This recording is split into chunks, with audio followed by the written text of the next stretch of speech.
Hello സുഹൃത്തുക്കളെ, sleeping പില്ലിൻ്റെ പുതിയൊരു അധ്യായത്തിലേക്ക് സ്വാഗതം. ഉറക്കമില്ലാത്ത ഈ രാത്രിയിൽ നമുക്കൊരുമിച്ച് ചരിത്രത്തിൻ്റെ താളുകളിലേക്ക് ഒരു യാത്ര പോകാം. ഇന്ന് നമ്മൾ പോകുന്നത് ഏകദേശം ഒരു നൂറ്റാണ്ട് പിന്നോട്ട് 1937 അമേരിക്കയിലേക്കാണ്. ലോകം രണ്ട് മഹായുദ്ധങ്ങൾക്കിടയിൽ ശ്വാസം പിടിച്ചു നിന്ന ഒരു കാലം. ആകാശയാത്ര ഒരത്ഭുതമായിരുന്ന ആ നാളുകളിൽ ജർമ്മനിയുടെ അഭിമാനമായിരുന്ന ഒരു ഭീമാകാരൻ ആകാശത്തിലൂടെ ഒഴുകി നടന്നിരുന്നു, ഹിൻഡൻബർഗ്. അതിൻ്റെ ദുരന്തത്തെക്കുറിച്ച് ഒരുപക്ഷെ നിങ്ങൾ കേട്ടിട്ടുണ്ടാവാം. എന്നാൽ ആ തീനാളങ്ങൾക്കപ്പുറം അതിനുള്ളിൽ ജീവിച്ചിരുന്ന മനുഷ്യരുടെ സ്വപ്നങ്ങളുടെയും ആ ദുരന്തം ബാക്കിവച്ച മായാത്ത ഓർമ്മകളുടെയും കഥയാണ് നമ്മളിന്ന് കേൾക്കാൻ പോകുന്നത്. ആ സംഭവത്തിന് പിന്നിൽ ഒളിഞ്ഞിരിക്കുന്ന ഒരുപക്ഷെ അധികമാരും അറിയാത്ത കഥ തുടങ്ങുന്നതിന് മുമ്പ് ഒരു കാര്യം. ഈ രാത്രിയാത്രകൾ നിങ്ങൾക്ക് ഇഷ്ടപ്പെടുന്നുണ്ടെങ്കിൽ ഈ വീഡിയോ ലൈക്ക് ചെയ്യാനും സ്ലീപ്പിംഗ് പിൽ സബ്സ്ക്രൈബ് ചെയ്യാനും മറക്കരുത്. നിങ്ങൾ ലോകത്തിൻ്റെ ഏത് കോണിലിരുന്നാണ് ഇത് കേൾക്കുന്നതെന്നും അവിടെ സമയം എത്രയായെന്നും ഒരു കമൻ്റ് ഇടാമോ? ആരൊക്കെ ഇന്നത്തെ കഥയിലേക്ക് നമുക്കൊരുമിച്ച് യാത്ര തുടങ്ങാം. ഞാൻ ഈ പറയാൻ പോണ കഥ മക്കളെ ഇന്നോ ഇന്നലെയോ നടന്നതൊന്നുമല്ല. നിങ്ങളുടെയൊക്കെ അപ്പനപ്പൂപ്പന്മാർ പോലും ജനിച്ചിട്ടുണ്ടാവില്ലേ ചിലപ്പോൾ. ലോകം ഇന്നെപ്പോലെ പോകുന്നത് കണ്ടാൽ പിള്ളേരെല്ലാം ഇറങ്ങിയോടി ടാറ്റാ കാണിക്കും. ആ കാലത്താണ് ജർമ്മനി എന്ന് പറയുന്ന നാട്ടിൽ വെർണർ ഫ്രാൻസ് എന്നു പേരുള്ള ഒരു പയ്യനുണ്ടായിരുന്നത്. നമ്മുടെയൊക്കെ നാട്ടിലെ ഒരു സാധാരണ വീട്ടിലെ ഒരു കൊച്ചനെ പോലെ 14 വയസ്സ്, എല്ലും തോലുമായി ഒരു പയ്യൻ. അവൻ്റെ നാടും ഒരു ചെറിയ ഗ്രാമമായിരുന്നു. രാവിലെ എണീറ്റ് പള്ളിയിൽ പോണം, പിന്നെ സ്കൂളിൽ, കൂട്ടുകാരുമായി തോട്ടിലും പറമ്പിലും കളിക്കണം. അവൻ്റെ ലോകം അതായിരുന്നു. പക്ഷേ അവൻ്റെ സ്വപ്നങ്ങൾക്ക് ആ ഗ്രാമത്തിനേക്കാൾ വലിപ്പമുണ്ടായിരുന്നു. അവൻ്റെ അപ്പൻ 1-ാം ലോക മഹായുദ്ധത്തിൽ പങ്കെടുത്ത ഒരു പട്ടാളക്കാരനായിരുന്നു.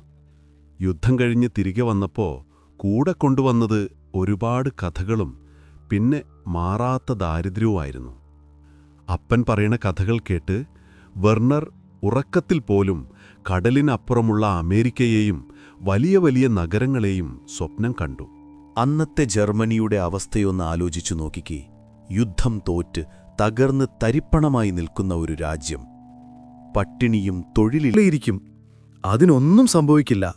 ഞാൻ പോയിട്ട് വേഗം തിരികെ വരാം. അമ്മയ്ക്ക് നല്ലൊരു മാലയും വാങ്ങിത്തരാം. അങ്ങനെ വീട്ടുകാരുടെ എല്ലാം പ്രാർത്ഥനയും വാങ്ങി ഒരു ചെറിയ പെട്ടിയിൽ തൻ്റെ ആകെയുള്ള 2 ജോഡി ഉടുപ്പുകളുമായി വെർണർ ഫ്രാൻസ് എന്ന ആ 14കാരൻ തൻ്റെ ജീവിതം തന്നെ മാറ്റിമറിക്കാൻ പോകുന്ന ആ ആകാശക്കൊട്ടാരത്തിലേക്ക് യാത്രയായി. അവൻ്റെ കുഞ്ഞു മനസ്സിൽ വരാനിരിക്കുന്ന അത്ഭുതങ്ങളെക്കുറിച്ചുള്ള പ്രതീക്ഷകൾ മാത്രമായിരുന്നു. വെർണർ ആദ്യമായി ഹിൻഡൻബർഗിനെ കാണുന്നത് ഫ്രെഡറിക് ഷാഫനിലെ അതിൻ്റെ കൂറ്റൻ വീട്ടിൽ വെച്ചാണ്. വീടെന്ന് പറഞ്ഞാൽ അതൊരു വീടൊന്നുമല്ല, ലോകത്തിലെ ഏറ്റവും വലിയ കെട്ടിടങ്ങളിലൊന്ന്. അതിനുള്ളിലാണ് ഈ ആകാശക്കപ്പലിനെ ഉണ്ടാക്കുന്നതും നിർത്തിയിടുന്നതുമൊക്കെ. അതിൻ്റെ വാതിലുകൾ തുറന്നപ്പോൾ ഉള്ളിലെ കാഴ്ച കണ്ട് വെർണറിൻ്റെ കണ്ണ് തള്ളിപ്പോയി. അവൻ്റെ ഊഹങ്ങൾക്കും അപ്പുറമായിരുന്നു അതിൻ്റെ വലിപ്പം. ഒരു പടുകൂറ്റൻ വെള്ളിത്തിമിംഗലം കരയിൽ കയറി കിടക്കുന്നതുപോലെ ഒരു കുന്ന് തന്നെ ആരോ എടുത്ത ആ കെട്ടിടത്തിനുള്ളിൽ വെച്ചതാണെന്ന് തോന്നിപ്പോകും. അതിൻ്റെ ഒരറ്റത്ത് നിന്ന് മറ്റേ അറ്റത്തേക്ക് നടന്നെത്താൻ തന്നെ കുറേ സമയമെടുക്കും. അവൻ്റെ കൂടെയുണ്ടായിരുന്ന മുതിർന്ന ഉദ്യോഗസ്ഥൻ അവൻ്റെ അത്ഭുതം കണ്ട് ചിരിച്ചുകൊണ്ട് പറഞ്ഞു, "എന്തുവാ കൊച്ചേ അന്തം വിട്ടു നിൽക്കുന്നത്? ഇതാണ് നിന്റെ പുതിയ വീട്. ഇതിൻ്റെ മുകളിലാണ് ഇനി നിന്റെ ജീവിതം." ആദ്യത്തെ കുറച്ചു നാളുകൾ പരിശീലനമായിരുന്നു. ആ ഭീമാകാരൻ്റെ ഓരോ മുക്കും മൂലയും അവനെ പഠിപ്പിച്ചു. എവിടെയാണ് ഭക്ഷണശാല, എവിടെയാണ് ക്യാപ്റ്റൻ്റെ മുറികൾ, എവിടെയാണ് യാത്രക്കാരുടെ മുറികൾ. പക്ഷെ ഏറ്റവും പ്രധാനപ്പെട്ട പാഠം അതായിരുന്നില്ല. അത് സുരക്ഷയെക്കുറിച്ചായിരുന്നു. തീപ്പെട്ടിയോ ലൈറ്ററോ കപ്പലിനുള്ളിൽ കയറ്റാൻ പാടില്ല. ഷൂസിനടിയിൽ ഘടിപ്പിച്ച ലോഹം പോലും തീപ്പൊരിയുണ്ടാക്കാൻ സാധ്യതയുണ്ടെന്ന് അവർ പറഞ്ഞു. കാരണം ഈ കാണുന്ന ഭംഗിക്കുള്ളിൽ 16 വലിയ അറകളിലായി നിറച്ചിരിക്കുന്നത് ഹൈഡ്രജൻ എന്ന വാതകമാണ്. ഒരു ചെറിയ തീപ്പൊരി മതി ഈ കാണുന്നതൊക്കെ ഒരു നിമിഷം കൊണ്ട് ചാരമാകാൻ. ആ വാക്കുകളുടെ ഗൗരവം അന്ന് വെർണറിന് അത്രയ്ക്കങ്ങ് മനസ്സിലായില്ല. അവനൊരു കുട്ടിയായിരുന്നല്ലോ. അവന്റെ ജോലി തുടങ്ങുന്നത് കപ്പലിലെ ഉയർന്ന ഉദ്യോഗസ്ഥരുടെ, അതായത് ഓഫീസർമാരുടെ മെസ്സിലാണ്. അവിടെ ഭക്ഷണം വിളമ്പണം, മേശ തുടയ്ക്കണം, അവർ പറയുന്ന ചെറിയ ജോലികൾ ചെയ്യണം. അതൊരു സാധാരണ ജോലി ആയിരുന്നെങ്കിലും വെർണറിനത് വലിയ അഭിമാനമായിരുന്നു. ക്യാപ്റ്റൻ മാക്സ് പ്രസ്സിനെ പോലുള്ളവരെ അടുത്തുനിന്ന് കാണുന്നത് തന്നെ ഒരു ഭാഗ്യമല്ലേ. ശാന്തമായ മുഖം, ആജ്ഞാശക്തിയുള്ള ശബ്ദം. അദ്ദേഹം നടന്നു പോകുമ്പോൾ തന്നെ ഒരു പ്രത്യേക പ്രൗഢിയായിരുന്നു. പിന്നെ ക്യാപ്റ്റൻ ഏണസ്റ്റ് ലെമാൻ, സെപ്പലിൻ കമ്പനിയുടെ ഒരിതിഹാസമാണ് അദ്ദേഹം. ഒരുപാട് യാത്രകൾ നയിച്ച ആകാശത്തെ സ്വന്തം വീട് പോലെ അറിയുന്ന മനുഷ്യൻ. അവരുടെ സംഭാഷണങ്ങൾക്കിടയിൽ കാറ്റിന്റെ ഗതിയെക്കുറിച്ചും മേഘങ്ങളെക്കുറിച്ചും എഞ്ചിനുകളുടെ പ്രവർത്തനത്തെക്കുറിച്ചുമൊക്കെ അവർ സംസാരിക്കുന്നത് വെർണർ കൗതുകത്തോടെ കേട്ടുനിന്നു. കപ്പലിനുള്ളിലെ ജീവിതം ഒരു പുതിയ ലോകമായിരുന്നു. എല്ലാം ചിട്ടപ്രകാരം നടക്കണം. ഓരോന്നിനും അതിൻ്റേതായ സമയമുണ്ട്, സ്ഥാനമുണ്ട്. ഒരു വലിയ യന്ത്രം പോലെയാണ് ആ കപ്പൽ പ്രവർത്തിച്ചിരുന്നത്. 100 കണക്കിന് ജീവനക്കാർ, ഓരോരുത്തർക്കും ഓരോ ജോലി. എഞ്ചിൻ റൂമിൽ ജോലി ചെയ്യുന്നവർ, കപ്പൽ നിയന്ത്രിക്കുന്ന നാവിഗേറ്റർമാർ, യാത്രക്കാരുടെ കാര്യങ്ങൾ നോക്കുന്ന സ്റ്റുവാർഡുകൾ, ഭക്ഷണം പാകം ചെയ്യുന്നവർ, ഇവരെല്ലാം ചേർന്നാണ് ആ ആകാശക്കൊട്ടാരത്തെ മുന്നോട്ടു നയിച്ചിരുന്നത്. വെർണറിന് ഏറ്റവും ഇഷ്ടം ജോലിക്കിടയിൽ കിട്ടുന്ന ചെറിയ ഇടവേളകളിൽ പ്രൊമനേഡ് ഡെക്കിൽ പോയി നിൽക്കാനായിരുന്നു. അതായത് യാത്രക്കാർക്ക് പുറം കാഴ്ചകൾ കാണാനായി ഗ്ലാസ് ഇട്ട ഒരു വലിയ വരാന്ത. അവിടെ നിന്ന് താഴേക്ക് നോക്കുമ്പോൾ ഭൂമി ഒരു പച്ച പർവ്വതാനി പോലെ തോന്നും. അതിലൂടെ ഒഴുകി നീങ്ങുന്ന പുഴകൾ വെള്ളിനൂല് പോലെയും വീടുകൾ തീപ്പെട്ടിക്കൂട് പോലെയും കാണാം. ആ കാഴ്ച കണ്ടു നിൽക്കുമ്പോൾ താൻ ഈ ഭൂമിയുടെ ഭാഗമല്ല, ആകാശത്തിന്റെ ഭാഗമാണെന്ന് അവന് തോന്നിപ്പോകുമായിരുന്നു. താനിപ്പോൾ ഒരു സാധാരണ ഗ്രാമീണ ബാലനല്ല, ലോകത്തിലെ ഏറ്റവും വലിയ അത്ഭുതത്തിന്റെ ഭാഗമാണെന്നൊരഭിമാനം അവന്റെ കുഞ്ഞു മനസ്സിൽ നിറഞ്ഞു. വരാനിരിക്കുന്ന യാത്രകളെക്കുറിച്ച് ഓർത്തപ്പോൾ അവന്റെ ഹൃദയം പെരുമ്പറ കൂട്ടി. 1937 മെയ് മാസം 3-ാം തീയതി ഫ്രാങ്ക്ഫർട്ടിലെ ആ രാത്രിക്ക് പതിവിലും തണുപ്പുണ്ടായിരുന്നു.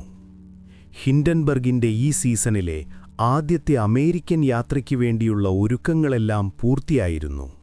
വെർണർ തന്റെ വൃത്തിയുള്ള യൂണിഫോം ധരിച്ച് മുടിയൊക്കെ ഭംഗിയായി ചീകിയൊതുക്കി തയ്യാറായി നിന്നു. അവന്റെ ഉള്ളിൽ ഒരു ചെറിയ പരിഭ്രമവും വലിയ ആവേശവുമുണ്ടായിരുന്നു. ആദ്യമായിട്ടാണവൻ അറ്റ്ലാന്റിക് സമുദ്രം കടന്ന് അമേരിക്കയിലേക്ക് പോകുന്നത്. പുസ്തകങ്ങൾ മാത്രം വായിച്ചറിഞ്ഞ ആ വലിയ ലോകം നേരിൽ കാണാൻ പോകുന്നു. യാത്രക്കാരോരോരുത്തരായി വന്നു തുടങ്ങി.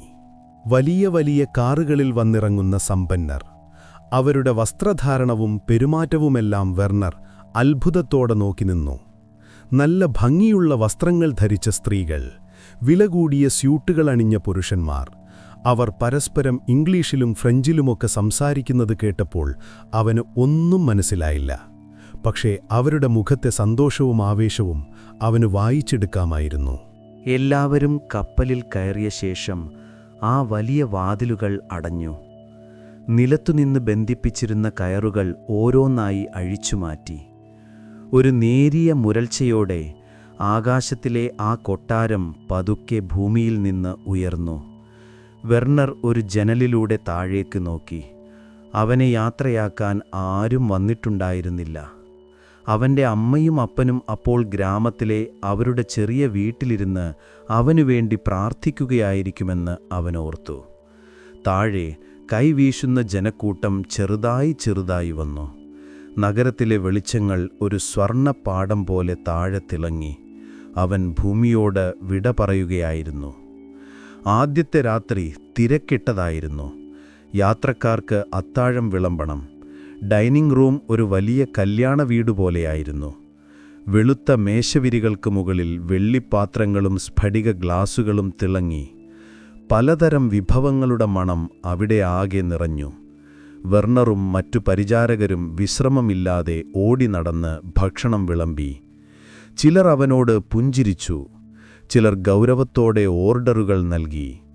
ഒരു അമേരിക്കൻ വ്യവസായി ഭക്ഷണം വിളമ്പുന്നതിനിടയിൽ വെർണറിന്റെ തോളിൽ തട്ടി ഇംഗ്ലീഷിൽ എന്തോ പറഞ്ഞു. അവനൊന്നും മനസ്സിലായില്ലെങ്കിലും ആ മുഖത്തെ സൗഹൃദം അവനെ സന്തോഷിപ്പിച്ചു.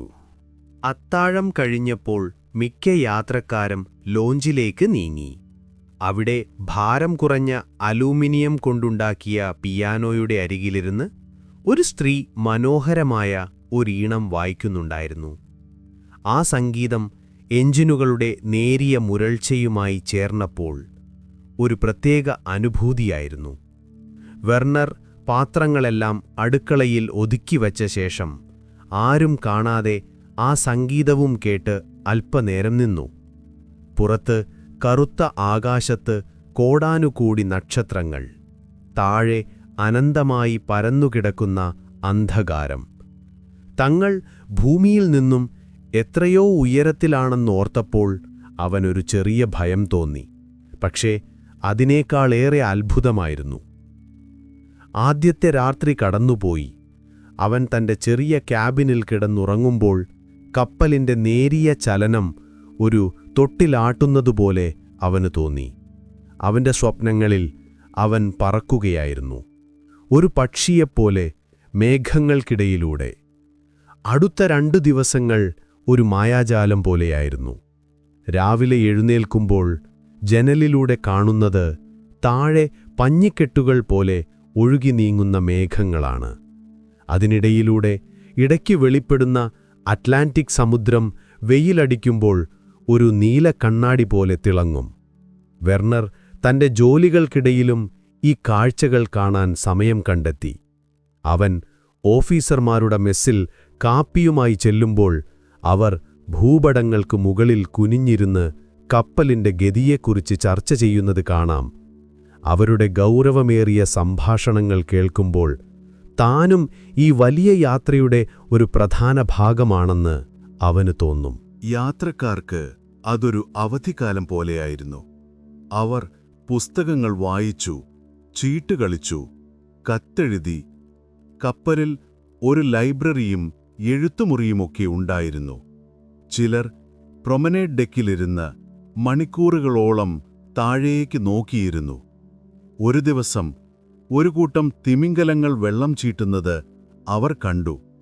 എല്ലാവരും ആവേശത്തോടെ കൈയടിച്ച് ആ കാഴ്ച കണ്ടു. ഭൂമിയിലെ ജീവിതത്തിന്റെ തിരക്കുകളും ബഹളങ്ങളുമില്ലാത്ത ഒരു ശാന്തമായ ലോകം.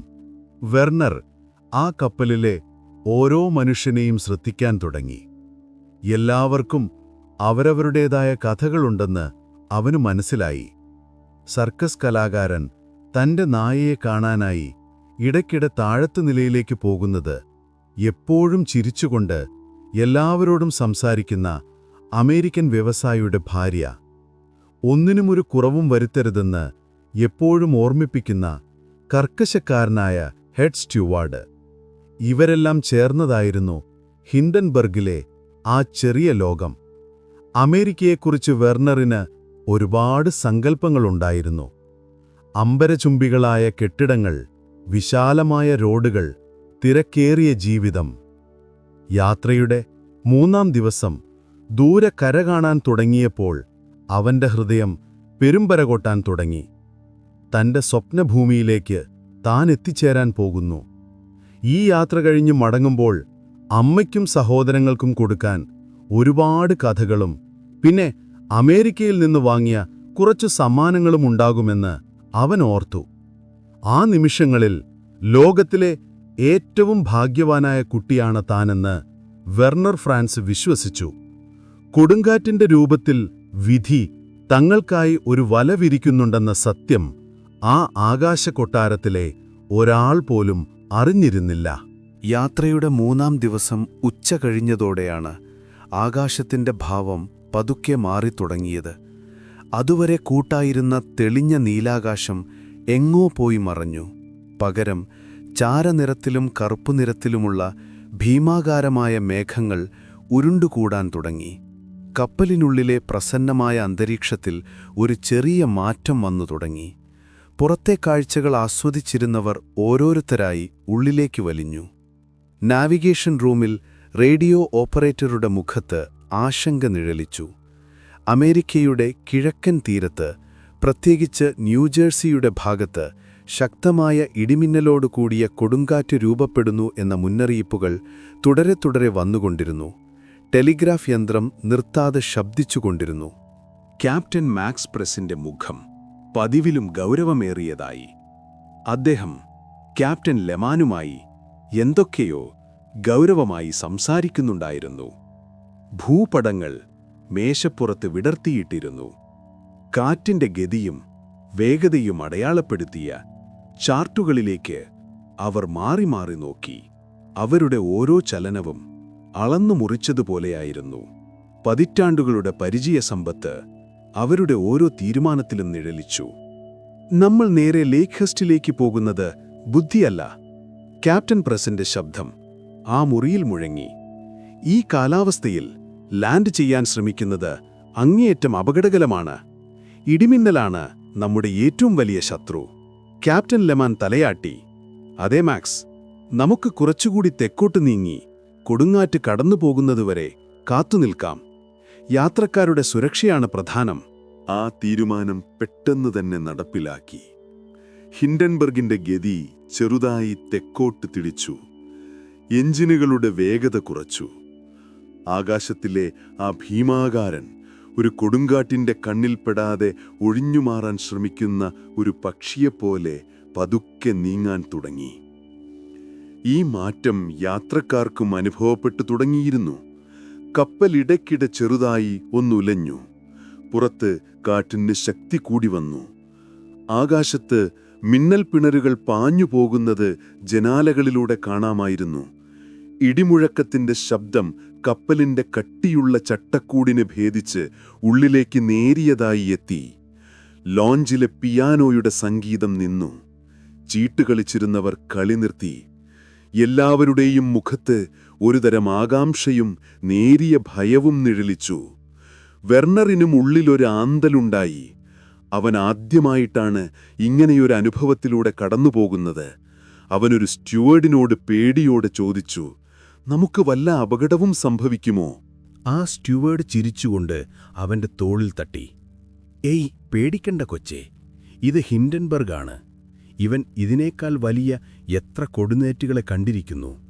നമ്മുടെ ക്യാപ്റ്റന്മാർ ലോകത്തിലെ ഏറ്റവും മികച്ചവരാണ്. അവർ നമ്മളെ ഒരു പോറൽ പോലും ഏൽക്കാതെ കരയിലെത്തിക്കും. ആ വാക്കുകൾ വെർണറിന് അല്പം ധൈര്യം നൽകി. അവൻ വീണ്ടും തന്റെ ജോലിയിൽ മുഴുകി. യാത്രക്കാർക്ക് കുടിക്കാൻ വെള്ളം കൊണ്ടുകൊടുത്തു. ഭയന്നിരിക്കുന്ന കുട്ടികളെ നോക്കി പുഞ്ചിരിച്ചു. പക്ഷേ അവന്റെ കാതുകൾ എപ്പോഴും പുറത്തെ കാറ്റിന്റെ ഇരമ്പലിലും ഇടിമുഴക്കത്തിലുമായിരുന്നു. മണിക്കൂറുകൾ കടന്നുപോയി. ഹിൻഡൻബർഗ് ന്യൂയോർക്ക് നഗരത്തിനു മുകളിലൂടെയും ന്യൂജേഴ്സിയുടെ തീരപ്രദേശങ്ങളിലൂടെയും വട്ടം ചുറ്റിപ്പറന്നു. താഴെ മഴയിൽ കുതിർന്ന നഗരം ഒരു പ്രേതഭൂമി പോലെ തോന്നി. സാധാരണയായി ആ സമയത്ത് കാണേണ്ട വാഹനങ്ങളുടെ വെളിച്ചമോ കെട്ടിടങ്ങളിലെ ആളനക്കമോ ഒന്നും വ്യക്തമായിരുന്നില്ല. പ്രകൃതി അതിൻ്റെ സംഹാരതാണ്ഡവമാടുമ്പോൾ മനുഷ്യൻ എത്ര നിസ്സാരനാണെന്ന ആ കാഴ്ച അവനെ ഓർമ്മിപ്പിച്ചു. വൈകുന്നേരം 4 മണിയോടെ ലേക്ക്ഹെർസ്റ്റിലെ കാലാവസ്ഥാ നിരീക്ഷണ കേന്ദ്രത്തിൽ നിന്ന് ഒരു സന്ദേശമെത്തി. കൊടുങ്കാറ്റിന്റെ ശക്തി കുറഞ്ഞിരിക്കുന്നു. കിഴക്കോട്ട് നീങ്ങി തുടങ്ങിയിരിക്കുന്നു. ലാൻഡിങ്ങിന് ശ്രമിക്കാവുന്നതാണ്. ആ വാർത്ത കപ്പലിൽ ഒരാശ്വാസത്തിന്റെ തരംഗം സൃഷ്ടിച്ചു. എഞ്ചിനുകൾ വീണ്ടും സജീവമായി. ഹിൻഡൻബർഗ് പടിഞ്ഞാറോട്ട് തിരിഞ്ഞ് തന്റെ ലക്ഷ്യസ്ഥാനമായ ലേക്ക്ഹെർസ്റ്റിലേക്ക് നീങ്ങി. യാത്രയുടെ ഏറ്റവും ഭയാനകമായ ഭാഗം കഴിഞ്ഞെന്ന് എല്ലാവരും വിശ്വസിച്ചു. ഇനി സുരക്ഷിതമായി നിലത്തിറങ്ങുകയേ വേണ്ടൂ. പക്ഷേ ഏറ്റവും വലിയ വിപത്ത് അവരെയും കാത്ത് ആ നനഞ്ഞ മണ്ണിൽ നിൽപ്പുണ്ടായിരുന്നു. ഹിൻഡൻബർഗ് ലേക്ക്ഹെർസ്റ്റിന് മുകളിലെത്തിയപ്പോൾ സമയം വൈകുന്നേരം 7 മണിയോടടുത്തിരുന്നു. ആകാശത്ത് അപ്പോഴും പകർവെളിച്ചം പൂർണ്ണമായി മാഞ്ഞിരുന്നില്ല. പക്ഷേ സൂര്യൻ കാർമേഘങ്ങൾക്കിടയിൽ ഒളിച്ചിരുന്നു. ദിവസങ്ങളായി പെയ്ത മഴ കാരണം ലാൻഡിംഗ് ഫീൽഡ് ഒരു വലിയ ചെളിക്കുളം പോലെയായിരുന്നു. പുൽമൈതാനത്ത് വെള്ളം കെട്ടിനിൽക്കുന്നുണ്ടായിരുന്നു. അന്തരീക്ഷത്തിൽ ഒരുതരം ഈർപ്പവും തണുപ്പും തങ്ങിനിന്നു. മോശം കാലാവസ്ഥ കാരണം ലാൻഡിംഗ് വൈകുമെന്നറിഞ്ഞിട്ടും നൂറുകണക്കിനാളുകൾ ക്ഷമയോടെ കാത്തുനിൽക്കുന്നുണ്ടായിരുന്നു. യാത്രക്കാരുടെ ബന്ധുക്കൾ ഒരു പ്രത്യേക സ്ഥലത്ത് കൂടി നിന്നിരുന്നു. ഓരോ തവണ ആകാശത്ത് ഒരു ശബ്ദം കേൾക്കുമ്പോഴും അവർ പ്രതീക്ഷയോടെ മുകളിലേക്ക് നോക്കും. കുട്ടികൾ തങ്ങളുടെ അച്ഛനമ്മമാരെ കാണാനുള്ള ആകാംക്ഷയോടെ തുള്ളിച്ചാടുന്നുണ്ടായിരുന്നു. പ്രായമായ മാതാപിതാക്കൾ തങ്ങളുടെ മക്കളെ ഒരു നോക്കു കാണാൻ പ്രാർത്ഥനയോടെ കാത്തിരുന്നു. അവരിൽ ഒരാളായിരുന്നു ജോൺ പ്ലസിനർ. അദ്ദേഹത്തിന്റെ ഭാര്യയും 3 കുട്ടികളും ഹിൻഡൻബർഗിലുണ്ടായിരുന്നു. യൂറോപ്പിൽ ഒരു ബന്ധുവിന്റെ കല്യാണത്തിന് പോയിട്ട് മടങ്ങിവരികയാണവർ. ദിവസങ്ങളായി അദ്ദേഹം ഈ നിമിഷത്തിനായി കാത്തിരിക്കുകയായിരുന്നു. കയ്യിൽ അവർക്കായി വാങ്ങിയ പൂച്ചെണ്ടും കുട്ടികൾക്കുള്ള കളിപ്പാട്ടങ്ങളും ഉണ്ടായിരുന്നു. മറ്റൊരു ഭാഗത്ത് പത്രപ്രവർത്തകരും ഫോട്ടോഗ്രാഫർമാരും തങ്ങളുടെ ഉപകരണങ്ങളുമായി തയ്യാറായി നിന്നിരുന്നു. ഹിൻഡൻബർഗിന്റെ ഓരോ വരവും ഒരു വലിയ വാർത്തയായിരുന്നു. അതിന്റെ ചിത്രങ്ങൾ പിറ്റേ ദിവസത്തെ പത്രങ്ങളുടെ 1-ാം പേജിൽ അച്ചടിച്ചു വരും. അവർ ഏറ്റവും നല്ല ചിത്രങ്ങൾ കിട്ടുന്ന സ്ഥലങ്ങളിൽ നിലയുറപ്പിച്ചു. അവരുടെ കൂട്ടത്തിൽ ഷിക്കാഗോയിൽ നിന്നുള്ള WLS റേഡിയോയ്ക്കു വേണ്ടി ഹെർബർട്ട് മോറിസൺ എന്നൊരു റിപ്പോർട്ടറും ഉണ്ടായിരുന്നു. അന്നത്തെ കാലത്ത് ടെലിവിഷൻ അത്ര പ്രചാരത്തിലായിട്ടില്ല. റേഡിയോ ആയിരുന്നു പ്രധാന മാധ്യമം. വലിയ സംഭവങ്ങൾ തത്സമയം വിവരിക്കുന്നത് ആളുകൾക്ക് വലിയ ഇഷ്ടമായിരുന്നു. മോറിസൺ തന്റെ കൂറ്റൻ റെക്കോർഡിംഗ് ഉപകരണങ്ങളുമായി ഒരു ട്രക്കിനു മുകളിൽ കയറി നിന്നു. അവിടെ നിന്നാൽ ലാൻഡിംഗ് ഫീൽഡ് മുഴുവനായി കാണാം. ഹിൻഡൻബർഗ് ആകാശത്ത് പ്രത്യക്ഷപ്പെട്ടപ്പോൾ താഴെ ജനക്കൂട്ടത്തിൽ നിന്ന് ഒരാർപ്പ് വിളി ഉയർന്നു. അതാ വരുന്നു, അതാ വരുന്നു. ആളുകൾ ആവേശത്തോടെ കൈവീശി. മോറിസൺ തന്റെ മൈക്രോഫോൺ ഓൺ ചെയ്ത് വിവരണം ആരംഭിച്ചു. സുഹൃത്തുക്കളെ, ചരിത്രപ്രസിദ്ധമായ ലേക്ക്ഹേസ്റ്റ് നേവൽ എയർ സ്റ്റേഷനിൽ നിന്നാണ് ഞാൻ സംസാരിക്കുന്നത്. മണിക്കൂറുകളുടെ കാത്തിരിപ്പിനൊടുവിൽ ആകാശത്തിലെ ആ മഹദ്ഭുതം, ജർമ്മനിയുടെ അഭിമാനമായ ഹിൻഡൻബർഗിത ഞങ്ങളുടെ കൺമുന്നിലെത്തിയിരിക്കുന്നു. മഴമേഘങ്ങൾക്കിടയിലൂടെ ഒരു വെള്ളി വെളിച്ചം പോലെ അത് താഴേക്ക് വരികയാണ്. എന്തൊരു ഗംഭീരമായ കാഴ്ചയാണിത്! ലോകത്തിലെ ഏറ്റവും വലിയ ആകാശയാനം. അതിന്റെ വലിപ്പം വാക്കുകൾക്കതീതമാണ്. അദ്ദേഹത്തിന്റെ ശബ്ദം ആവേശത്താൽ വിറയ്ക്കുന്നുണ്ടായിരുന്നു. ആ നിമിഷം താനൊരു ചരിത്രത്തിന്റെ ഭാഗമാവുകയാണെന്ന് അദ്ദേഹത്തിന് അറിയാമായിരുന്നു. പക്ഷേ ഏതുതരം ചരിത്രത്തിന്റെ ഭാഗമാകാനാണ് താൻ പോകുന്നതെന്ന് അദ്ദേഹം സ്വപ്നത്തിൽ പോലും വിചാരിച്ചു കാണില്ല. കപ്പലിനുള്ളിലും ആശ്വാസത്തിന്റെ നിമിഷങ്ങളായിരുന്നു. യാത്രക്കാർ തങ്ങളുടെ സാധനങ്ങളെല്ലാം എടുത്ത് ഇറങ്ങാനുള്ള വാതിലിനരികിൽ വരിസയായി നിന്നു. വെർണറും മറ്റു ജീവനക്കാരും അവസാനവട്ട ജോലികളും തീർത്തു. ജനലിലൂടെ താഴെ കാത്തുവിൽക്കുന്ന ആൾക്കൂട്ടത്തെ കണ്ടപ്പോൾ യാത്രക്കാരുടെ മുഖത്ത് പുഞ്ചിരി വിടർന്നു. 3 ദിവസത്തെ ആകാശവാസത്തിനു ശേഷം അവർ ഭൂമിയെ തൊടാൻ പോകുന്നു. തങ്ങളുടെ പ്രിയപ്പെട്ടവരുടെ അടുത്തേക്ക് മടങ്ങാൻ പോകുന്നു. ആ നിമിഷങ്ങളിൽ അവരുടെ മനസ്സിൽ സന്തോഷവും പ്രതീക്ഷയും മാത്രമായിരുന്നു. ഒരു ദുരന്തത്തിന്റെ നിഴൽ തങ്ങളെ മൂടിയിട്ടുണ്ടെന്ന് ആരും അറിഞ്ഞില്ല. സമയം കൃത്യം 7:25. ഹിൻഡൻബർഗ് ലാൻഡിംഗ് ഫീൽഡിനു മുകളിൽ നിലത്തുനിന്ന് ഏകദേശം 200 അടി ഉയരത്തിൽ വായുവിൽ ഏതാണ്ട് നിശ്ചലമായി നിന്നു. ക്യാപ്റ്റൻ പ്രസ് വളരെ ശ്രദ്ധയോടെയാണ് കപ്പൽ നിയന്ത്രിച്ചിരുന്നത്. കാറ്റിന്റെ ദിശ ഇടയ്ക്കിടെ മാറുന്നുണ്ടായിരുന്നു. അതുകൊണ്ട് വളരെ സാവധാനത്തിൽ ഒരു പൂവ് താഴേക്ക് വീഴുന്നതുപോലെ കപ്പലിനെ നിലത്തിറക്കാനായിരുന്നു അദ്ദേഹത്തിന്റെ ശ്രമം. നങ്കൂരക്കയറുകൾ താഴെയിടൂ! ക്യാപ്റ്റന്റെ ശബ്ദം കൺട്രോൾ റൂമിൽ മുഴങ്ങി. കപ്പലിന്റെ മുൻഭാഗത്തു നിന്നും പിൻഭാഗത്തു നിന്നും ഒരു മനുഷ്യന്റെ കൈത്തണ്ടയുടെ അത്രയും വണ്ണമുള്ള 2 വലിയ കയറുകൾ താഴേക്ക് വീണു. അവയുടെ അറ്റത്ത് ഭാരമുള്ള യാക്കർ ഘടിപ്പിച്ചിരുന്നു. നിലത്ത് അമേരിക്കൻ നാവികരുടെ ഒരു സംഘം ആ കയറുകളിൽ പിടിക്കാനായി ഓടി. നനഞ്ഞ പുല്ലിലൂടെ ഓടുമ്പോൾ അവരുടെ ബൂട്ടുകൾ ചെളിയിൽ താഴുന്നുണ്ടായിരുന്നു. ആ കയറുകളിൽ പിടിച്ചു വലിച്ച് കപ്പലിനെ നങ്കൂരമിടുന്ന കൂറ്റൻ തൂണുമായി ബന്ധിപ്പിക്കണം. അതായിരുന്നു പദ്ധതി. എല്ലാം ശാന്തമായി സാധാരണ പോലെ മുന്നോട്ടു പോകുകയായിരുന്നു. വെർണർ ഫ്രാൻസ് ഓഫീസർമാരുടെ മെസ്സിൽ നിന്ന് പുറത്തേക്കുള്ള വാതിലിനരികിൽ നിൽക്കുകയായിരുന്നു. കപ്പൽ പൂർണ്ണമായി നിലം തൊട്ടാലുടൻ പുറത്തിറങ്ങുന്ന ക്യാപ്റ്റനും മറ്റു ഉദ്യോഗസ്ഥർക്കും ഒരു സല്യൂട്ട് നൽകാൻ അവൻ കാത്തുനിന്നു. അപ്പോഴാണത് സംഭവിച്ചത്. ഒരു വലിയ ശബ്ദത്തോടെ ആയിരുന്നില്ല അതിൻ്റെ തുടക്കം. ഒരു ഭീകരമായ കുലുക്കത്തോടെയുമല്ല. പുറത്തുനിന്ന് നോക്കി നിന്ന ചിലർ മാത്രം ശ്രദ്ധിച്ച ഒരു ചെറിയ കാര്യം. കപ്പലിൻ്റെ പിൻഭാഗത്ത് വാലറ്റത്തിന് തൊട്ടുമുകളിൽ അതിൻ്റെ വെള്ളിനിറമുള്ള തുണിയിൽ ഒരു തിരമാല പോലെ എന്തോ ഒന്ന് മുകളിലേക്ക് പോയി. ഒരുപക്ഷേ ഉള്ളിലെ ഒരു ഹൈഡ്രജൻ അറയിൽ നിന്ന് വാതകം പുറത്തേക്ക് ചെറുതായി ചോർന്നതാവാം.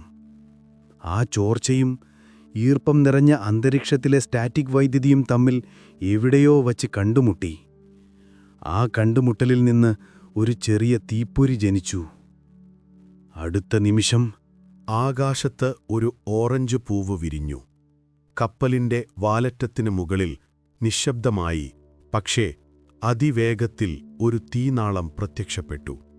അത് കണ്ടുനിന്നവർ ഒരു നിമിഷം എന്താണ് സംഭവിക്കുന്നതെന്ന് പുരിയാതെ നിന്നു. അതൊരു പക്ഷേ ലാൻഡിങ്ങിന്റെ ഭാഗമായുള്ള എന്തെങ്കിലും വെളിച്ചമായിരിക്കുമെന്ന് ചിലർ കരുതി. പക്ഷേ ആ പൂവ് ഒരു നിമിഷം കൊണ്ടൊരു അഗ്നിപർവ്വതമായി മാറി. ഉള്ളിലെ ഹൈഡ്രജൻ വാതകം ആ തീനാളത്തെ ഒരു രാക്ഷസനെപ്പോലെ വളർത്തി. ഒരറയിൽ നിന്ന് അടുത്ത അറയിലേക്ക് തീ അതിവേഗം പടർന്നു. റേഡിയോയിൽ ഹെർബർട്ട് മോറിസന്റെ ആവേശം നിറഞ്ഞ ശബ്ദം പെട്ടെന്നൊരു ഞെട്ടലായി മാറി. "ഒന്ന് നിൽക്കൂ! ഓ, എന്തോ തെറ്റായി സംഭവിച്ചിരിക്കുന്നു! കപ്പലിനെ തീ പിടിച്ചിരിക്കുന്നു! തീ പിടിച്ചിരിക്കുന്നു! എന്റെ ദൈവമേ!" അകത്ത് ലോകം കീഴ്മേൽ മറഞ്ഞു. വെർണർ നിന്ന ഭാഗം പെട്ടെന്ന് ആകാശത്തേക്കുയർന്നു. കപ്പലിന്റെ പിൻഭാഗം കത്തിയമർന്ന് ഭാരം കുറഞ്ഞപ്പോൾ മുൻഭാഗം ഒരു കല്ലുപോലെ താഴേക്ക് കുത്തി. ഒരു ചെരിഞ്ഞ മലഞ്ചെരിവിലൂടെ എന്ന പോലെ ഉള്ളിലുള്ളതെല്ലാം നിലവിളിച്ചുകൊണ്ട് താഴേക്ക് ഉരുണ്ടു. മേശകൾ, കസേരകൾ, പിയാനോ, പിന്നെ മനുഷ്യർ, സ്ത്രീകളും കുട്ടികളും അടങ്ങുന്ന മനുഷ്യർ. തീ ഒരു വേട്ടമൃഗത്തെപ്പോലെ കപ്പലിൻ്റെ ശരീരം മുഴുവൻ വിഴുങ്ങാൻ തുടങ്ങി. ലോഹമുരുകുന്നതിൻ്റെയും തുണി കരിയുന്നതിൻ്റെയും ശബ്ദം. അതിനെയെല്ലാം ചാപ്പി മനുഷ്യന്റെ മരണവെപ്രാളത്തിലുള്ള നിലവിളികൾ. വെർണറിന്റെ മുന്നിൽ ആ തീനാളങ്ങൾ ഒരു ചുവന്ന തിരമാല പോലെ പാഞ്ഞുവന്നു. മരണം തൊട്ടുമുന്നിൽ. അവന്റെ ജീവിതം ഒരു നിമിഷം കൊണ്ട് അവന്റെ കൺമുന്നിലൂടെ കടന്നുപോയി. അവന്റെ അമ്മയുടെ മുഖം, അവന്റെ ഗ്രാമം എല്ലാം അവസാനിക്കാൻ പോകുന്നു. അപ്പോഴാണ് ഒരത്ഭുതം പോലെ അടുക്കള ഭാഗത്തുണ്ടായിരുന്ന ഒരു വലിയ ജലസംഭരണി പൊട്ടിത്തെറിച്ചത്. അതിലെ 100 കണക്കിന് ഗാലൻ വെള്ളം ഒരു വെള്ളച്ചാട്ടം പോലെ അവന്റെ ദേഹത്തേക്ക് പതിച്ചു. ആ തണുപ്പ്, ആ നനവ് അവനെ ആഘാതത്തിൽ നിന്ന് തട്ടിയുണർത്തി. അവൻ കണ്ണു തുറന്നു നോക്കിയപ്പോൾ സമീപത്തായി ഒരു വാതിൽ കണ്ടു. അതിലൂടെ പുറത്തേക്കു നോക്കിയപ്പോൾ നിലം വളരെ അടുത്തായിരുന്നു. ഇനി ചിന്തിക്കാൻ സമയമില്ലായിരുന്നു. കത്തുന്ന ആകാശക്കപ്പൽ നിലം തൊടുന്നതിന് തൊട്ടുമുൻപുള്ള നിമിഷത്തിൽ വെർണർ ഫ്രാൻസ് എന്ന ആ 14കാരൻ തന്റെ ജീവനും കയ്യിൽ പിടിച്ച് ആ വാതിലിലൂടെ പുറത്തേക്കെടുത്തു ചാടി. ചെളി നിറഞ്ഞ പുല്ലിലേക്ക് അവൻ ഉരുണ്ടുവീണു. അവന്റെ തൊട്ടുപിന്നാലെ തീഗോളമായി മാറിയ ഹിൻഡൻബർഗിന്റെ ബാക്കി ഭാഗം ഒരു കൂറ്റൻ ശബ്ദത്തോടെ നിലം പതിച്ചു. ആകാശവും ഭൂമിയും ഒന്നിക്കുന്നതുപോലെ ഒരു നിമിഷം. വെറും 34 സെക്കൻഡുകൾ. ആകാശത്തിന്റെ ചക്രവർത്തി ഒരു പിടി ചാരമായി മാറാൻ എടുത്ത സമയം. ദുരന്തത്തിന്റെ ആദ്യത്തെ ഞെട്ടൽ മാറിയപ്പോൾ ലേക്ക് ഹേസ്റ്റ് ഫീൽഡ് ഒരു നരകമായി മാറി. അതുവരെ ആർപ്പുവിളിച്ച ജനക്കൂട്ടം ഭയന്ന് നിലവിളിച്ചുകൊണ്ട് പല ദിക്കിലേക്കും ഓടി. പക്ഷേ ചിലർ ധൈര്യം സംഭരിച്ച് കത്തുന്ന അവശിഷ്ടങ്ങൾക്കിടയിലേക്കോടി. നാവികരും നിലത്തുണ്ടായിരുന്ന ജീവനക്കാരും സാധാരണക്കാരും ഒരുപോലെ രക്ഷാപ്രവർത്തനത്തിൽ പങ്കുചേർന്നു. വെർണർ ഫ്രാൻസ് ചെളിയിൽ പുതഞ്ഞ് ഒരു ഭ്രാന്തനെപ്പോലെ എഴുന്നേറ്റുനിന്നു. അവൻ തിരിഞ്ഞുനോക്കി. ഏതാനും നിമിഷങ്ങൾക്കു മുൻപ് തന്റെ വീടായിരുന്ന, താൻ ഒരുപാട് സ്വപ്നങ്ങൾ കണ്ട ആ ആകാശക്കൊട്ടാരം ഇപ്പോൾ കത്തിയമരുന്ന ഒരു ലോഹക്കൂമ്പാരം മാത്രം. അതിൽ നിന്ന് ഉയരുന്ന കറുത്ത പുകയും മനുഷ്യമാംസം കരിയുന്നതിന്റെ രൂക്ഷഗന്ധവും അവന്റെ തലച്ചോറിനെ മരവിപ്പിച്ചു. അവൻ തന്റെ സുഹൃത്തുക്കളെ ഓർത്തു. അവനെപ്പോലെ ക്യാബിൻ ബോയായിരുന്ന എറിക് സ്പേൽ, അവനോടെപ്പോഴും തമാശകൾ പറഞ്ഞിരുന്ന മറ്റു ജീവനക്കാർ. അവരെവിടെ? അവൻ ആൾക്കൂട്ടത്തിനിടയിലൂടെ ഓടി. അവരുടെ പേരുകൾ ഉറക്കെ വിളിച്ചു. പക്ഷേ ആരും വിളി കേട്ടില്ല. അഗ്നിശമന സേനാംഗങ്ങൾ തീ അണയ്ക്കാൻ പാടുപെടുന്നുണ്ടായിരുന്നു. പക്ഷേ ലോഹം ഉരുകിയൊലിക്കുന്ന ചൂടിൽ അവർക്ക് അവശിഷ്ടങ്ങളുടെ അടുത്തേക്ക് പോകാൻ കഴിഞ്ഞില്ല. ആംബുലൻസുകൾ നിർത്താതെ സൈറൺ മുഴക്കി പരിക്കേറ്റവരെ അടുത്തുള്ള ആശുപത്രികളിലേക്ക് കൊണ്ടുപോയി. ഓരോ ആംബുലൻസ് പോകുമ്പോഴും ആരുടെയൊക്കെയോ പ്രതീക്ഷകളാണ് അതിൽ അകന്നുപോയിരുന്നത്. ബന്ധുക്കൾക്കായി ഒരുക്കിയ സ്ഥലത്ത് ആളുകൾ ഭ്രാന്തമായി നിലവിളിക്കുകയായിരുന്നു. ജോൺ പ്ലസിനർ തന്റെ ഭാര്യയെയും മക്കളെയും തിരഞ്ഞ് അങ്ങോട്ടുമിങ്ങോട്ടും ഓടി. രക്ഷപ്പെട്ടവരുടെ കൂട്ടത്തിൽ അവൻ അവരുടെ മുഖങ്ങൾ തിരഞ്ഞു. പക്ഷേ കണ്ടില്ല. ഓരോ തവണയും ഒരു ശരീരം പുറത്തെത്തിക്കുമ്പോഴും അത് തങ്ങളുടെ പ്രിയപ്പെട്ടവരാകരുതേ എന്ന് പ്രാർത്ഥിച്ചുകൊണ്ട് അവർ ആ ഭാഗത്തേക്കോടും. ക്യാപ്റ്റൻ ഏണസ്റ്റ് ലെമാന് ഗുരുതരമായി പൊള്ളലേറ്റിരുന്നു. രക്ഷാപ്രവർത്തകർ അദ്ദേഹത്തെ പുറത്തെത്തിച്ചപ്പോൾ അദ്ദേഹം വേദന കൊണ്ട് പൊളയുകയായിരുന്നു. പക്ഷേ തന്റെ വേദനയേക്കാൾ അദ്ദേഹത്തെ അലട്ടിയത് ആ ദുരന്തമായിരുന്നു. ഇതെങ്ങനെ സംഭവിച്ചു? എനിക്കൊന്നും മനസ്സിലാകുന്നില്ല, അദ്ദേഹം ആവർത്തിച്ചുകൊണ്ടിരുന്നു. പിറ്റേ ദിവസം അദ്ദേഹം ആശുപത്രിയിൽ വച്ച് ഈ ലോകത്തോട് വിട പറഞ്ഞു. റേഡിയോയിൽ ഹെർബർട്ട് മോറിസന്റെ വിവരണം ഒരു കരച്ചിലായി മാറിയിരുന്നു. ഓ, ഇതു ഭയാനകമാണ്. എന്റെ ജീവിതത്തിൽ ഞാൻ ഇതുപോലൊരു ആഴ്ച കണ്ടിട്ടില്ല. പൊള്ളലേറ്റ ശരീരങ്ങൾ, നിലവിളിക്കുന്ന മനുഷ്യർ. ഓ മനുഷ്യരാശിയെ! അദ്ദേഹത്തിന്റെ ഇടറുന്ന ശബ്ദം ആ ദുരന്തത്തിന്റെ ഭീകരത ലോകത്തിന്റെ കാതുകളിലെത്തിച്ചു. ആ രാത്രി ലേക്ക് ഹേസ്റ്റിൽ പെയ്തത് മഴയായിരുന്നില്ല, കണ്ണുനീരായിരുന്നു. പീരാത്ത നിലവിളികളുടെ, അവസാനിക്കാത്ത വേദനയുടെ ഒരു രാത്രി. പിറ്റേന്ന് പുലർന്നപ്പോൾ ലേക്ക് ഹേസ്റ്റിലെ കാഴ്ച കൂടുതൽ ശോകമായിരുന്നു. രാത്രിയുടെ മറവിൽ സംഭവിച്ച ദുരന്തത്തിന്റെ ഭീകരത പകൽ വെളിച്ചത്തിൽ കൂടുതൽ വ്യക്തമായി. തലേ ദിവസം വരെ ജർമ്മൻ എഞ്ചിനീയറിംഗിന്റെ അഭിമാനമായിരുന്ന ഹിൻഡൻബർഗ് ഇപ്പോൾ തിരിച്ചറിയാനാവാത്ത വിധം കരിഞ്ഞും വളഞ്ഞുമിരിക്കുന്ന ഒരു ലോഹ കൂമ്പാരം മാത്രം. അതിന്റെ അസ്ഥികൂടത്തിൽ നിന്ന് തപ്പോഴും നേരിയ പുക ഉയർന്നുകൊണ്ടിരുന്നു. ആ പ്രദേശം മുഴുവൻ ഒരു ശ്മശാനഭൂമി പോലെ നിശബ്ദമായിരുന്നു. അന്വേഷണ ഉദ്യോഗസ്ഥരും പത്രപ്രവർത്തകരും ലോകത്തിന്റെ പല ഭാഗങ്ങളിൽ നിന്നും എത്തിത്തുടങ്ങി. ആ സ്ഥലം മുഴുവൻ പട്ടാളക്കാർ വളഞ്ഞു. കത്തിയമർന്ന അവശിഷ്ടങ്ങളുടെ ഓരോ കഷ്ണവും ഒരു വലിയ ദുരന്തത്തിന്റെ കഥ പറയുന്നുണ്ടായിരുന്നു.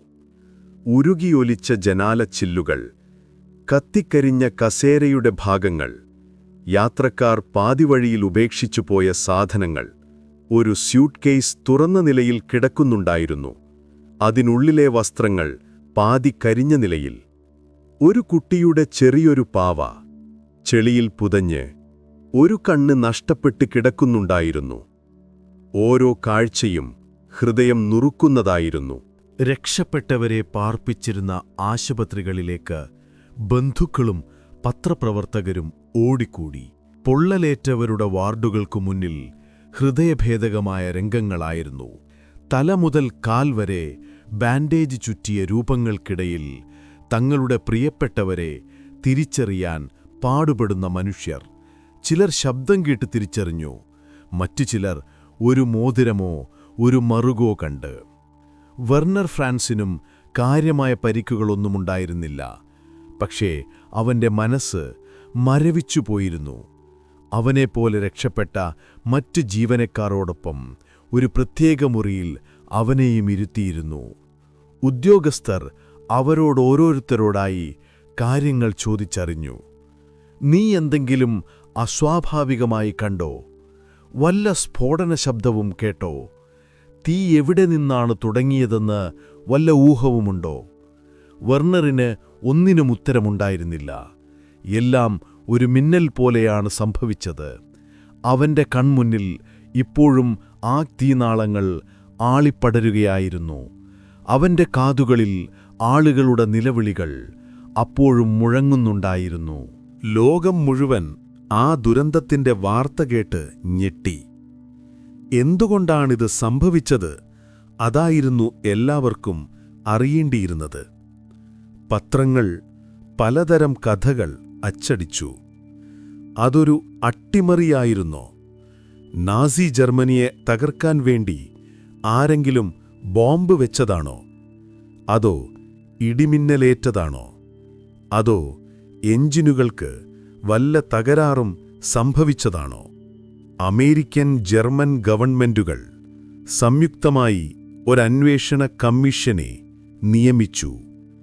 മാസങ്ങളോളം അവർ തെളിവുകൾ ശേഖരിച്ചു, ദൃക്സാക്ഷികളെ വിസ്തരിച്ചു, അവശിഷ്ടങ്ങളുടെ ഓരോ ഭാഗവും വിദഗ്ധമായി പരിശോധിച്ചു. ഒടുവിൽ അട്ടിമറിയുടെ സാധ്യത അവർ തള്ളിക്കളഞ്ഞു. ഇടിമിന്നലേറ്റതിനും തെളിവുണ്ടായിരുന്നില്ല.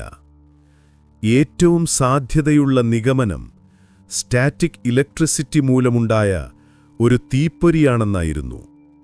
ഹിൻഡൻബർഗ് കൊടുങ്കാറ്റിലൂടെ കടന്നുവന്നപ്പോൾ അതിന്റെ പുറംചട്ടയിൽ വലിയ അളവിൽ സ്റ്റാറ്റിക് ചാർജ് രൂപപ്പെട്ടിരുന്നു. ലാൻഡിംഗ് സമയത്ത് ഈർപ്പം നിറഞ്ഞ അന്തരീക്ഷത്തിൽ ഈ ചാർജ് ഒരു തീപ്പൊരിയായി മാറി.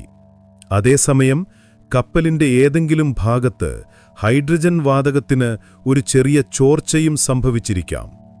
ഈ രണ്ട് കാര്യങ്ങളും ഒന്നിച്ചു ചേർന്നപ്പോൾ ആ മഹാദുരന്തത്തിന് തിരികൊളുത്തി. കാരണം എന്തുതന്നെയായാലും ഒരു കാര്യം വ്യക്തമായിരുന്നു. മനുഷ്യൻ തന്റെ കഴിവിൽ അഹങ്കരിച്ചപ്പോൾ പ്രകൃതി അവനൊരു പാഠം പഠിപ്പിച്ചു. ആകാശത്തിന്റെ ചക്രവർത്തിയായി വാണവൻ ഒരു പിടി ചാരമായി ഭൂമിയിൽ അലിഞ്ഞുചേർന്നു. അവന്റെ കൂടെ 36 മനുഷ്യരുടെ സ്വപ്നങ്ങളും. ആ ചാരത്തിനടിയിൽ ഉത്തരമില്ലാത്ത ഒരുപാട് ചോദ്യങ്ങൾ ബാക്കിയായി. ഹിൻഡൻബർഗിന്റെ ദുരന്തം ഒരു സാധാരണ അപകടമായിരുന്നില്ല. അതൊരു യുഗത്തിന്റെ അന്ത്യമായിരുന്നു. ആകാശക്കപ്പലുകൾ എന്ന റൊമാന്റിക് സ്വപ്നത്തിന്റെ മരണമണി. ആ ഒരൊറ്റ ദുരന്തം പതിറ്റാണ്ടുകളായി മനുഷ്യൻ കെട്ടിപ്പടുത്ത ഒരു വ്യവസായത്തെ മുഴുവൻ തകർത്തെറിഞ്ഞു. ദുരന്തത്തിനു ശേഷം ആളുകൾക്ക് ആകാശക്കപ്പലുകളിൽ യാത്ര ചെയ്യാൻ ഭയമായി. ആകാശത്തൊഴുകി നടക്കുന്ന ഒരു ഹൈഡ്രജൻ ബോംബിലാണ് തങ്ങൾ യാത്ര ചെയ്യുന്നതെന്ന് അവർ തിരിച്ചറിഞ്ഞു. ഹിൻഡൻബർഗിന്റെ സഹോദരനായി നിർമ്മിച്ച ഗ്രാഫ് സെപ്പലിൻ 2 എന്ന ആകാശക്കപ്പൽ യാത്രക്കാരെ കയറ്റാതെ കുറച്ചുകാലം കൂടി പറന്നു. പക്ഷെ താമസിയാതെ അതിനെയും പൊളിച്ചു നീക്കി. അതിന്റെ ലോഹം നാസി ജർമ്മനി യുദ്ധവിമാനങ്ങൾ ഉണ്ടാക്കാൻ ഉപയോഗിച്ചു. ഒരു കാലത്ത് സമാധാനത്തിന്റെയും സഹകരണത്തിന്റെയും പ്രതീകമായിരുന്ന ഒന്ന് യുദ്ധത്തിന്റെ ആയുധമായി മാറി. കാലത്തിന്റെ ഒരു വിരോധാഭാസം. ലോകം അതിവേഗം മുന്നോട്ടുപോയി. 2ാം മഹായുദ്ധം തുടങ്ങി. ആകാശക്കപ്പലുകളുടെ സ്ഥാനം വേഗതയേറിയതും മാരകവുമായ യുദ്ധവിമാനങ്ങൾ കൈയടക്കി. യുദ്ധം കഴിഞ്ഞപ്പോൾ ജെറ്റ് വിമാനങ്ങളുടെ കാലമായി. മണിക്കൂറുകൾക്കുള്ളിൽ ഭൂഖണ്ഡങ്ങൾ താണ്ടാൻ കഴിയുന്ന വിമാനങ്ങൾ വന്നപ്പോൾ ദിവസങ്ങളെടുത്ത് സാവധാനം സഞ്ചരിക്കുന്ന ആകാശക്കപ്പലുകളെ ആളുകൾ മറന്നു. ഹിൻഡൻബർഗ് എന്ന പേര് ഒരു കാലത്ത് ആഡംബരത്തിന്റെയും പ്രൗഢിയുടെയും പര്യായമായിരുന്നത് പിന്നീട് ദുരന്തത്തിന്റെയും തകർച്ചയുടെയും ഒരു പ്രതീകമായി മാറി. വെർണർ ഫ്രാൻസ്, ആ ദുരന്തത്തെ അതിജീവിച്ച ആ കൗമാരക്കാരൻ ജർമ്മനിയിലേക്ക് തിരികെ പോയി. അവന്റെ ജീവിതം അതോടെ മാറിമറിഞ്ഞു. അവൻ പിന്നീടൊരിക്കലും ആകാശത്തേക്ക് നോക്കി സ്വപ്നം കണ്ടില്ല. ആകാശം അവന് ഭയത്തിന്റെ ഒരു ഓർമ്മപ്പെടുത്തലായി. അവൻ വളർന്നു, ഒരു സാധാരണ ജോലി കണ്ടെത്തി, വിവാഹം കഴിച്ചു, കുട്ടികളുണ്ടായി. പക്ഷേ അവന്റെ ജീവിതത്തിന്റെ അവസാനം വരെ 1937 മെയ് 6 ആ സായാഹ്നം അവന്റെ ഉറക്കം കെടുത്തി. പലപ്പോഴും രാത്രിയിൽ അവൻ ആ തീനാളങ്ങൾ സ്വപ്നം കണ്ട് ഞെട്ടിയുണർന്നു. ആളുകളുടെ നിലവിളികൾ അവന്റെ കാതുകളിൽ മുഴങ്ങി. അവൻ തന്റെ കഥ ആരോടും അധികം പറഞ്ഞിരുന്നില്ല. ആ ഭയാനകമായ ഓർമ്മകൾ വീണ്ടും അയവിറക്കാൻ അവൻ ആഗ്രഹിച്ചില്ല. പക്ഷേ ചരിത്രം അവനെ മറന്നില്ല. ഹിൻഡൻബർഗിന്റെ കഥ പറയുന്ന ഡോക്യുമെന്ററികളിലും പുസ്തകങ്ങളിലും ആ ദുരന്തത്തെ അതിജീവിച്ച അവസാനത്തെ ജീവനക്കാരനായി അവൻ പ്രത്യക്ഷപ്പെട്ടു. അവന്റെ കണ്ണുകളിലെ മായാത്ത ആ വേദന, ആ ദുരന്തത്തിന്റെ ആഴം ലോകത്തോട് വിളിച്ചു പറഞ്ഞു. വർഷങ്ങൾ കടന്നുപോയി, തലമുറകൾ മാറി. ഹിൻഡൻബർഗ് ഒരു പഴയ കാലത്തിന്റെ കഥ മാത്രമായി. പക്ഷേ ചില ഓർമ്മകൾ ഒരിക്കലും മരിക്കില്ല. ടൈറ്റാനിക് പോലെ ഹിൻഡൻബർഗും മനുഷ്യന്റെ അഹങ്കാരത്തിനേറ്റ ഒരു പ്രഹരത്തിന്റെ ഓർമ്മപ്പെടുത്തലായി നിലകൊണ്ടു. നാം എത്ര വലിയവരാണെന്ന് കരുതിയാലും ഒരു നിമിഷം കൊണ്ട് എല്ലാം തകർന്നടിയാമെന്ന വേദനിപ്പിക്കുന്ന ഒരു സത്യം, ആകാശത്ത് ഒഴുകി നടന്ന ആ വലിയ സ്വപ്നം ഒരു മാഞ്ഞുപോയ നിഴലായി ചരിത്രത്തിന്റെ താളങ്ങളിൽ അവശേഷിച്ചു. നമ്മുടെ ഈ കഥ ഇവിടെ അവസാനിക്കുകയാണ്. പക്ഷേ ഹിൻഡൻബർഗിന്റെ ഓർമ്മ അവസാനിക്കുന്നില്ല. അതൊരു ദുരന്തത്തിന്റെ കഥ മാത്രമല്ല, അതിലുപരി അതൊരു പ്രണയത്തിന്റെ കഥയാണ്. ആകാശത്തെ പ്രണയിച്ച, മേഘങ്ങളെ തൊടാൻ ആഗ്രഹിച്ച മനുഷ്യന്റെ കഥ. അതൊരു നഷ്ടത്തിന്റെ കഥയാണ്. ഒരു നിമിഷം കൊണ്ട് തങ്ങളുടെ പ്രിയപ്പെട്ടവരെ നഷ്ടപ്പെട്ടവരുടെ തീരാത്ത വേദനയുടെ കഥ. കാലം ഒരു വലിയ പുഴ പോലെയാണ്. അത് മുന്നോട്ടൊഴുകിക്കൊണ്ടേയിരിക്കും. പുതിയ കണ്ടുപിടുത്തങ്ങൾ വരും, പുതിയ അത്ഭുതങ്ങൾ സംഭവിക്കും. പക്ഷെ ഈ പുഴയുടെ ആഴങ്ങളിൽ ചില ഓർമ്മകൾ മായാതെ കിടക്കും. ഹിൻഡൻബർഗിന്റെ ഓർമ്മ അങ്ങനെയൊന്നാണ്. ഇന്ന് രാത്രി നിങ്ങൾ നിങ്ങളുടെ വീടിന്റെ മുറ്റത്തിറങ്ങി നിശബ്ദമായ ആകാശത്തേക്ക് നോക്കുകയാണെങ്കിൽ ഒരു നിമിഷം കണ്ണടച്ച് ആ പഴയ കാലത്തെക്കുറിച്ച് ഓർക്കുക. അന്ന് ഈ ആകാശത്ത് നക്ഷത്രങ്ങൾക്കിടയിലൂടെ ഒരു വലിയ വെള്ളിവെളിച്ചം സാവധാനം ഒഴുകി നീങ്ങിയിരുന്നതിനെക്കുറിച്ച്. അതിനുള്ളിൽ നമ്മളെപ്പോലെ സ്വപ്നങ്ങൾ കണ്ടിരുന്ന, സ്നേഹിച്ചിരുന്ന, ജീവിച്ചിരുന്ന ഒരുപാട് മനുഷ്യരുണ്ടായിരുന്നതിനെക്കുറിച്ച്. ചിലപ്പോൾ ഒരു നേർത്ത കാറ്റ് നിങ്ങളുടെ മുഖത്ത് തലോടുമ്പോൾ അത് ഒരുപക്ഷേ ആ പഴയ കാലത്തിന്റെ ഒരു നെടുവീർപ്പായിരിക്കാം. ആകാശത്ത് ഒരു നക്ഷത്രം കൂടുതൽ തിളങ്ങുന്നതായി നിങ്ങൾക്ക് തോന്നുന്നുവെങ്കിൽ അത് ഒരുപക്ഷേ ഹിൻഡൻബർഗിന്റെ മായാത്ത ഓർമ്മയായിരിക്കാം. കാരണം ചില കഥകൾ, ചില സ്വപ്നങ്ങൾ, ചില വേദനകൾ അവയൊരിക്കലും മരിക്കുന്നില്ല. അവ കാലത്തിന്റെ ആകാശത്ത് എന്നെന്നും ഒരു നക്ഷത്രം പോലെ തിളങ്ങി നിൽക്കും. നമ്മുടെയെല്ലാം ഓർമ്മപ്പെടുത്തലായി. നാം എത്ര ഉയരത്തിൽ പറന്നാലും നമ്മുടെ കാലുകൾ എപ്പോഴും ഭൂമിയിലായിരിക്കണമെന്ന ഓർമ്മപ്പെടുത്തലായി.